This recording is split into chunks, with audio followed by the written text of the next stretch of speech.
Первым делом подготовим кольцо для заливки клубничной прослойки. Для этого я смачиваю внешнюю сторону кольца водой и хорошо натягиваю пищевую пленку, чтобы ничего не вытекло. У меня кольцо диаметром 16 сантиметров. Сразу устанавливаем кольцо на доску.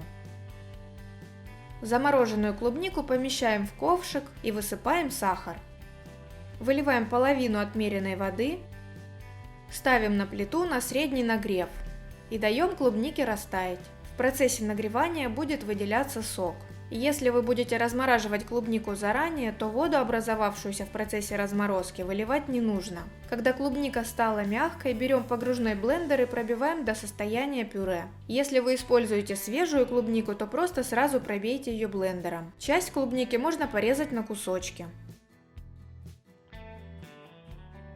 Агар-агар соединяем с оставшейся половиной воды и хорошо перемешиваем. Сила геля моего агара 900. Внимательно читайте состав на упаковке. Агар-агар должен быть в чистом виде, без добавления мальтодекстрина.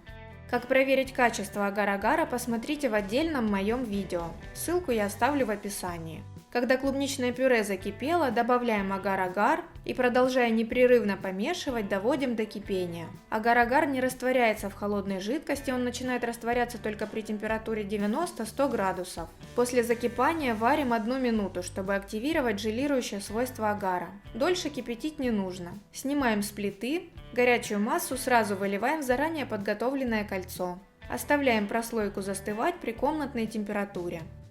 У меня прослойка полностью застыла приблизительно за 30 минут. Теперь аккуратно снимаем кольцо. Как видите, оно очень легко снимается. Все делается очень просто и быстро. Можно использовать и как отдельное самостоятельное лакомство. А вот такие 3 прослойки диаметром 16 см у меня получились из двойной порции. Такие тоненькие прослойки застывают очень быстро, даже не успев окончательно остыть. Такую прослойку для торта можно сделать из любых ягод или фруктов. Обычно на 100 граммов пюре, сока или воды идет 1 грамм агар-агара с силой геля 900. Важно, если вы покупаете агар в обычном супермаркете, а не в кондитерском магазине, то он может оказаться гораздо слабее и прослойка не застынет. Но прелесть начинок на агар-агаре в том, что если вдруг она у вас не застыла, ее можно снова довести до кипения, добавить еще агар-агара и снова дать стабилизироваться. Обязательно прокипятите, поскольку агар раскрывается только при кипячении. Также и наоборот, если начинка получилась резиновая, очень плотная, то нагрейте ее и добавьте немного воды, сока или пюре.